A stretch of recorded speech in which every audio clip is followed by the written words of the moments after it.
السلام علیکم ناظرین، آپ دیکھ رہے ہیں JN نیوز HD۔ آئیے نظر ڈالتے ہیں آج کی اہم خبروں پر۔ لکی مروت جوہر خیل کے مقام پر جاری امن والی بال ٹورنامنٹ اختتام پذیر ہو گیا۔ ضلع لکی مروت کے دور افتتاح علاقے جوہر خیل کے مقام پر جاری والی بال ٹورنامنٹ کا انعقاد کیا گیا، جس میں مجموعی طور پر 18 ٹیموں نے حصہ لیا۔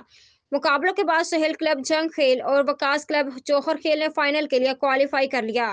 سہیل کلب جنگ خیل اور وکاس کلب جوہر خیل کے مابین فائنل میچ کھیلا گیا، جو ایک سنسنی خیز مقابلے کے بعد وکاس کلب جوہر خیل نے فائنل اپنے نام کر لیا۔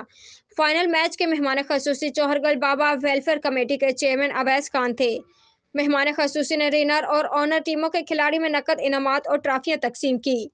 انہوں نے کامیاب ٹورنامنٹ کے انعقاد پر فاروق خان اور منور خان کو مبارکباد دی۔ فائنل میچ کے مہمان خصوصی جوہر گل بابا ویلفیئر کمیٹی کے چیئرمین اویس خان نے اہل علاقہ سے غریب اور مستحق افراد کو خوشیوں میں شامل کرنے کے لیے رمضان المبارک اور عیدیں کے لیے مالی امداد کی اپیل کی ہے، تاکہ مہنگائی کے اس پرآشوب دور میں زیادہ سے زیادہ غریبوں کی مدد کی جا سکے۔ اس کے علاوہ انہوں نے کھیل کود کے میلوں کے انعقاد کو خوشائند قرار دیتے ہوئے کہا، جس سے امن کو فروغ ملے گی۔